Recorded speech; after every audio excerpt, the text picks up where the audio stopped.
Hey, thank you so much for joining our panel. We're going to discuss the future of digital location scouting and also Gaussian splats. Our guest is Michael Rubloff, the founder of radiancefoods.com, who's also a leading expert when it comes to radiance fields such as NURBS and Gaussian splats. And we also have Conrad Curtis, co-founder of Virtual Production Partners and assistant director at the DGA. So throughout the panel, each one of us is going to give a quick presentation, and then we are going to have a quick Q&A session. So Conrad, if you're ready, yeah, let's do it. Let's do it. Should I use this one? Hello, my name is Conrad Curtis. I am a DGA assistant director, have been working in virtual production for a few years now, and I'm also working with Lightcraft Technology, if you caught the last panel. At Virtual Production Partners, we don't see virtual production as just the big LED wall, right? We think that virtual production is going to be the hub of the entire production process. In production, post-production, off-production, pre-production, everybody's able to leverage those assets. And today I'm going to show you kind of what those things are. But first I wanted to do a brief little intro to what is a digital twin. According to Jensen from NVIDIA, digital twins help companies build really complicated things perfectly the first time. And I was always sort of blown away that the film industry was so bad at that, or that that was so expensive to do. So we've been using early digital twins to help filmmakers with inspiration, previs, ideation. We help crews do logistics, equipment, look dev, and we're working with locations to help them get the message out there that these locations might be a perfect fit for the movies that you're trying to make. We're really focused on finding the right tool for the job, whether it's a 300 million point cloud LiDAR scan with a Leica scanner down to a Gaussian splat or something that you're doing on your phone. There's always a tool that's available to help communicate what your space is to your teams, and those tools are changing, and I'm really excited to hear from this team of what those changes are looking like in this crazy, fast-moving world that we're living in. One of the examples that I wanted to share, we did with Lightcraft Technology. We had a digital twin of our soundstage. We had a kitbash asset that we got from the Unreal Marketplace, and we were able to work with the writer and director to design a set that would fit inside of the stage. And from that previs that we did inside that digital twin, we were able to build a real set and shoot a real movie for a fraction of the cost. We also did the virtual production services for a movie called Blink Twice. 90% of this movie was shot down on location in Mexico.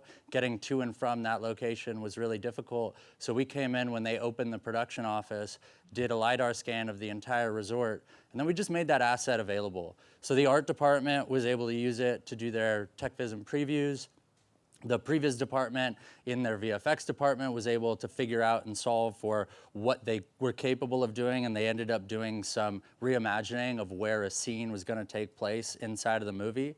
And they were also able to just onboard the team. So anytime that somebody was hired, they were able to share with them this asset, this clickable real estate tour, and now all of a sudden everybody shows up to this distant location and they feel like they've spent time there. And I know from my experience as an assistant director, it really is helpful for people to be able to spend that time when that time is cheap. When everybody's standing on the set, that time is really expensive, and solving those problems get exponentially more impactful. So I just want to show a brief clip of kind of what we did with our scan for Blink Twice, and then I'll hand it off. So everybody's dead. How about we start at the beginning?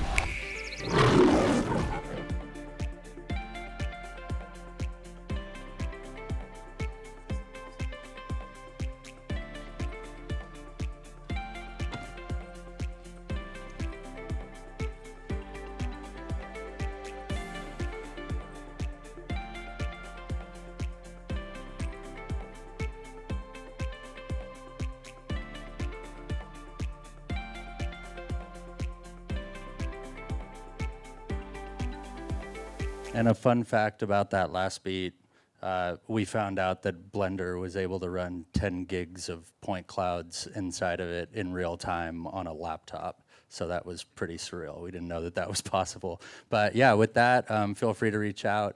I'll be at the Lightcraft booth out if you want to talk more about any of the specific beats that we're working with, and I'll hand it off to Mike. Awesome. Thank you so much, Conrad, and for the whole Global Objects team for having me here today. So my name is Michael Rubloff. I'm going to be talking a little bit about more of the straight radiance field side. And for those of you who are wondering what is a radiance field, here are a couple options. Basically, you are able to create hyperreal 3D models from standard 2D images, and it's actually quite easy to do. And I know that a lot of this talk was also surrounding, Gaussian splatting. You guys are probably wondering, like, why are you talking about radiance fields? We're looking about Gaussians, but as it turns out, Gaussian splatting is actually a way to render a radiance field. The full paper title for Gaussian splatting is 3D Gaussian splatting for real-time radiance field rendering. It's a way to render a radiance field. And as it turns out, it's not the only way to actually create a radiance field. The first, or the first really exciting method was NeRF, neural radiance fields, in 2020. Gaussian splatting came out last year, but these two are not the only two representations for radiance fields, and they're very quickly growing in I'd say, like, strength and research capabilities. So here's a couple other ones. Planoxels, that's from the CTO of Luma AI. There's one called trilinear point splatting, quadrature fields that all kind of do different things. Smurf streamable from memory efficient radiance fields from Google. There's adaptive shells from NVIDIA, 3D Gaussian ray tracing, which is not Gaussian splatting, but still uses Gaussians, also from NVIDIA. And then there have been a couple other works, too, which have started to really push the envelope as to what you can get from hyperreal 3D. So again, throughout this talk, if I say radiance fields, I could very much just be talking about Gaussian splatting or any of these different representations. They're all different ways that you can render a radiance field. So let's talk about why radiance fields are super exciting, especially when it comes to virtual production. And the first one is that there is no barrier to entry from the camera perspective. Any single camera that is capable of taking a still image in some capacity is capable of creating a radiance field. This means you don't need any proprietary camera system. You don't need to have access to really insanely expensive equipment. You can capture them from an iPhone. You can capture them with a film camera. You could use an IMAX camera. Literally anything is capable of creating a radiance field. And one of the other really exciting things, too, about this is that they're actually quite computationally inexpensive to process. And depending on what the actual scope that you're trying to do, if it's a smaller location, if it's an individual object, this is something that can be very readily done on a consumer-grade GPU. But you can also, as has been shown now, it's actually completely possible to scale them infinitely. And so you can actually create some the size of cities if you have the compute to actually support that and the amount of images. But again, this is totally feasible. And another thing that is also very exciting about this is the actual cost to procure one of these radiance fields or the data set to do this is actually quite easy. And so you can see here, this is one that I grabbed last year from Grand Central Terminal in Manhattan. This was about like a 90-second video that I took with my iPhone and was able just to kind of drag and drop it. And from this, you can reconstruct an explorable and a filmable location. And again, this is a place where you can go now. You can go into Grand Central. You could film as long as you need to without necessarily needing to shut down the entire location.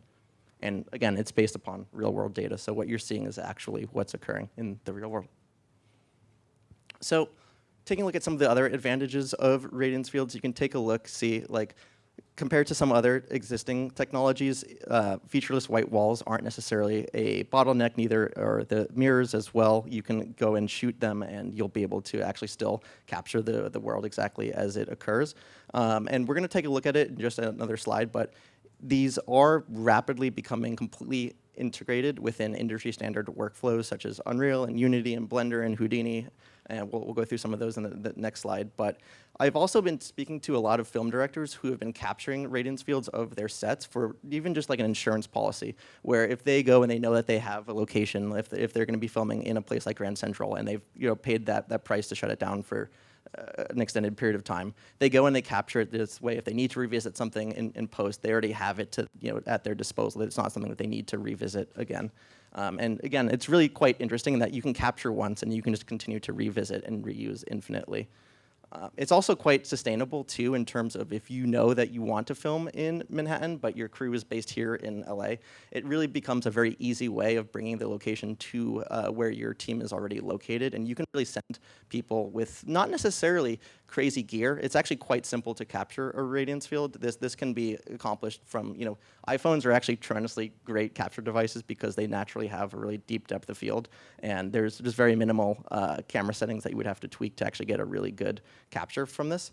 And one of the things that I'm also really excited about for radiance fields is the potential extension that you can get from them outside of just straight production too, where you can really pass this content forward that you've created to the different teams within an organization. So some of the ways that you could look at this, say if you're Netflix, for instance, if you go and capture the set of Stranger Things, you can now offer that experience to fans in a virtual reality setting. And when you take a look at some of these like reflections here, some of the mirrors, all these effects hold up completely perfectly in VR too. So Meta recently released Hyperscape. Scaniverse now has a new application as well to view these on Quest devices, and there's a couple that you can view these on the Vision Pro as well. And all these effects hold up in real life, and so you can actually allow people to really get to experience and be closer to the individual set and locations and the stories that you're trying to tell. So again, just taking a look at some of the compatibility that is as of literally today. There are a couple other very large platforms that have releases that are coming quite imminently that I don't think I can say yet. But taking a look here, you have Unity, Unreal, Maya, Blender, Houdini, After Effects, DaVinci Resolve, and V-Ray. And there are a couple that are coming quite shortly. They've also been used in a few campaigns too already. So Arc'teryx used it for their spring and summer campaign. They used NVIDIA's Instant NGP to reconstruct some of their spring and summer line. The Phoenix Suns actually just won 2 Emmys for, they used nerfs, actually I believe they used Luma AI for their intro video, where they actually took a individual nerfs of each individual player as well as the court, and were able just to actually film in post, where they just captured everyone and figured out all the camera movements afterwards. Because once you have a radiance field created, you have complete and total autonomy over this scene. So if you want to just capture and really focus on really nailing that experience, you can actually take the time afterwards to think through what's the actual best camera movement or the best way to tell this story. And something similar is what McDonald's actually did as well for the Lunar New Year commercial for, not this year, but last year. They used Luma again, actually, and created a full campaign using nerfs to fly through a McDonald's. The Weather Channel also just won an Emmy for, I think, outstanding technical achievement, where they're actually using it for flood-based simulations. And I actually have an example of that on the next slide. And then Sony, PCL, and Monster Energy as well have also been using the radiance fields. So taking a look at flood effects, basically they fly a drone over a very large area, and then they use they pull it into Unreal and start doing like water simulation just to be able to showcase how this flood waters will affect like the local community and try and help inform and tell a story this way. So there's a really a large amount of ways that I think it could be used across the production and media life cycle. It doesn't necessarily need to be either for scripted content as well. I think there's a lot of really tangible ways that you could be using radiance fields to really bring local stories to the entire world. And yeah, they just won an Emmy for this work. But this is my talk, so I'm excited to chat a little bit more.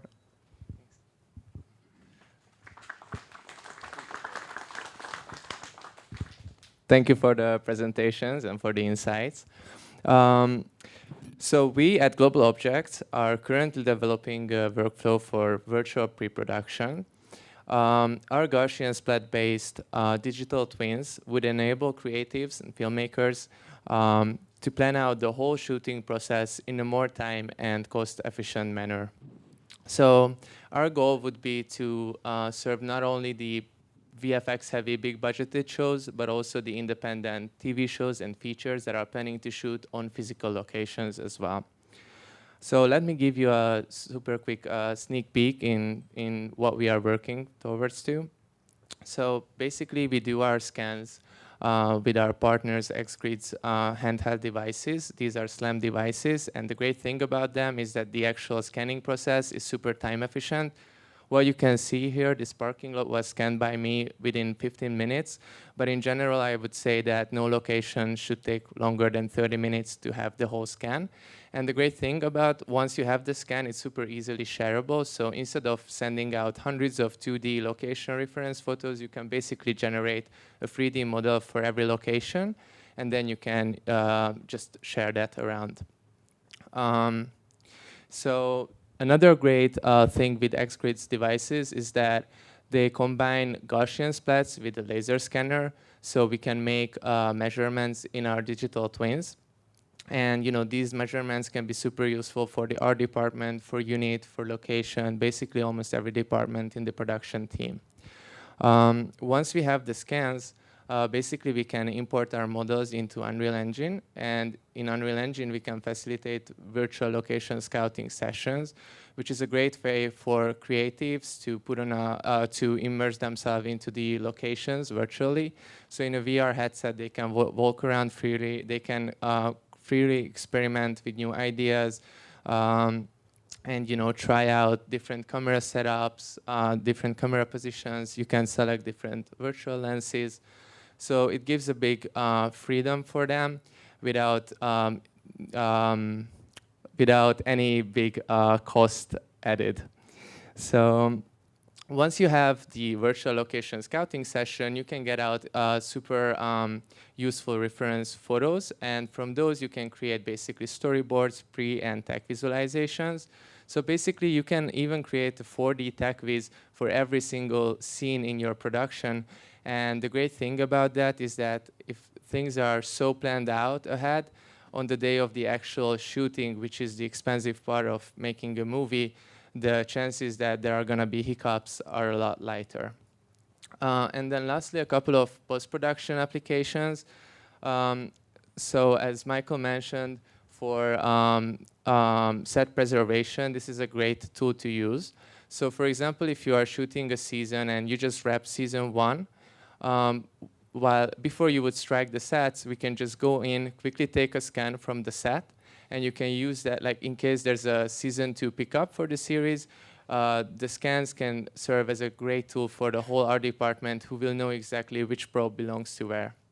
Not to mention that in case a scene or two needs to be reshot, but the production doesn't have the location anymore, you can just basically put the scans on an LED wall and you can have the reshoot on an LED volume. So our goal is to increase production efficiencies. We hope that by drastically cutting transportation costs, we can also reduce the environmental footprints of productions. And we are aiming to create a communication channel where creatives can have a direct feedback, can provide direct feedback to the crew, and they can also freely collaborate with each other real time. And lastly, for productions that are shooting out of states, which is more and more productions because of the tax incentives, with these tools, you can make significant cost savings by not having to have the creatives, the above-the-line personnel, and the head of departments in the foreign or out-of-state location. Basically, you can do the whole pre-production process remotely, and you only need to send the above-the-line crew to the physical location for the duration of the principal photography. So that would be it. And now we will have a quick questions and answer session. Right. So, Michael, my first question would be, where do you see radiance fields like Gaussian splats and nerfs getting in the next 5 years? Yeah, I think it's going to get pretty insane in terms of pretty much across the board. And I think that where we are right now is that we kind of have the luxury of watching these radiance fields train and watching them actually form the world in front of us. But I think that it's very likely within the next 5 years or so that they will start to train instantaneously, so that once you start to process it, it will just be done, similar to how you hit a shutter and it's frozen. I also think on the same time that the fidelity capability of them are going to get significantly stronger in terms of, they have already proven that you can reconstruct up to IMAX level data in terms of and having it be that high fidelity. I think that's going to continue to happen as well, and that the compute requirements to do so are also similarly going to fall. I also think that the rendering rates, Gaussian splatting, for instance, is already well into the real-time rates. Nerfs are also in the real-time rates, though that's not necessarily discussed as much. And I think that this trend will also continue with the invention of the subsequent radiance fields. I think it's overwhelmingly likely that more and more radiance field representations continue to emerge in novel ways that continue to make the outputs significantly stronger. And one other prediction, there's a lot that's going to happen in the next couple of years. It's going to be pretty insane. From structure from motion, as well as is already getting really, really strong. It's getting revisited in a pretty fundamental way. And so that's also going to make a large difference in the actual reconstruction fidelity too. And there's actually just a paper from Google too that just came out like 2 days ago, where they're also now able, so someone like moves, or something moves and blows in the wind, and right now that kind of introduces artifacts into the reconstruction pipeline, but they've just released a paper that kind of solves that. And so there's going to be a lot that really, really gets stronger. Cool, thanks. And Conrad, I would be curious, what's your future vision for virtual production? And in your opinion, what are the current biggest limitations that we face, and how should we address them? Yeah, so the biggest problem that we have is really representing the value of doing these things early and having the scanning part as a really integrated part of the production process, because truthfully, like, most line producers and producers don't even know where to put this as a line item. They're like, is this part of post? Is it part of reshoots? Is it part of location scouting? So just really developing the understanding that once you create these reconstructions, you're able to use them through the entire pipeline. I think that's going to be a huge hurdle to overcome, because there's such a cost association with doing this kind of stuff, where people expect it to be really expensive because it was expensive before. And I think that the more that we can help people understand that these tool sets are getting, because the technology is changing so fast, it's getting more and more accessible, and because you need specific technicians to do like really high-end things, but your location manager might be able to cover a version of it. Your art department might be already creating an asset. So like changing the headspace so that people are really able to feel like they're able to jump into a virtual production process without needing a huge expensive team. I think that's going to be what I hope the way that things change. And I hope that people start to see that these assets have a lot, like you're saying, the leverage over time. Like if you're creating a property and you're creating an IP that you want to make as an indie film, but then you get traction and you turn into a game in Unreal, and you get traction, you turn into a marketing experience. Like once you create these digital assets, and especially as they're more optimized for real time, the bounds are limitless, and you can really upgrade the UGC. Like what we're doing with Lightcraft is so cool, because you can take an asset that we create for a movie, and that asset might have helped plan the movie and save hundreds of thousands or millions of dollars in wasted time and expenses in the production process, but can also be an asset that you can release to the fan community, and you can let the fan community shoot their own version, and UGC starts to go through the roof. And I think that virtual production is really going to change the dynamic, not necessarily just being an AI tool, but being something that people are able to have more buy-in themselves as a creative person. Great, thanks. I'm going to open up the questions for the floor, if you have any. Oh, yeah? We'll start over here. Thank you. First question for me. Michael, I wanted to ask you, you had mentioned it briefly about wind blowing and ruining things. I was specifically thinking of leaves and trees, and any fields that I've seen or done are completely boned by the tree situation. What do you see happening there? Yeah, so I think that these methods are going to become more and more forgiving over time too. One of the other ways that you can create a radiance field is from a straight like generative pipeline too. So the one I was just referencing at the end there from Google is essentially they begin to dip more into the generative AI pipeline to start to change the individual image, because essentially radiance fields are all reconstructed from standard 2D images, and so they're just going and slightly altering each individual image to kind of match up from various perspectives. So I think that like from that perspective, that should probably that will work. I'm not sure if the research will come up with another method that doesn't dip their toes into the generative world, but that remains to be seen. My assumption is that the AI would be able to recognize, oh, that's a tree, that's a leaf, that's Yeah. this type of tree, this type of leaf, pull it out because it's blown around and creating a smeary mess and replacing it with something similar, but in 3D. Is that correct? Yeah, and the example that Google gave was actually on like a person as well, which obviously I feel like is decently difficult to. Everyone looks just very unique, and it was able to work on that. Thank you. Okay, over here. I have two questions. So Conrad, you mentioned the importance of being able to really demonstrate how much more effective it is to be able to do these digital scans. And so for an example, the one that you showed us with Blink Twice, what was the cost of being able to do that scan and create that digital asset? Yeah, all in for our team on that project specifically, because it was like an introductory process, we ended up coming in around $35,000, including travel expenses, putting us up, having the team process, and having the hardware. It was with a partner that we wanted to really dive in and drill down and see like what is possible, and we basically came in with like, what's the price point at which we can give it a shot? And the value that was generated was 10x over that, because of the travel expenses, because of being able to think about a scene. They were going to do one scene in one part of the location, and they said, you know what, maybe we'll do it in another part of the location. And they were able to make those decisions super early.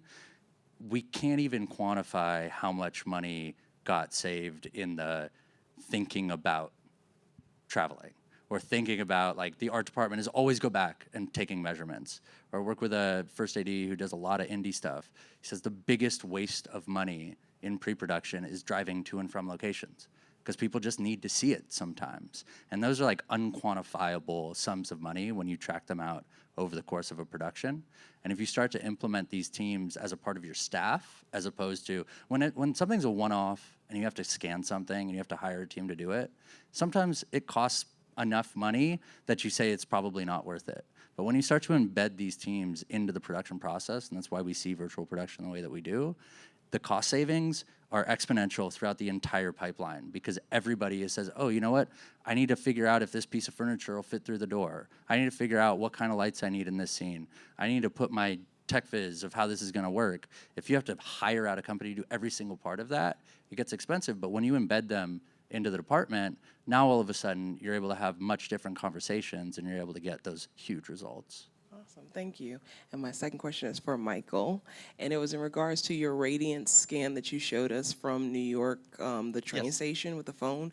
Did you have to go back and do additional editing to remove people, or that was what it was? No, so that was what it was, and I actually took that about like 11 a.m. on a weekend, and so there were a lot of people there, but I've also gotten pretty good at dodging people for the most part during capturing. But there's also a lot of really strong software. So like XGrids, for instance, has a really strong people removal where it can just kind of remove people without really needing to go in and individually post-process each image. Anyone else? Hi.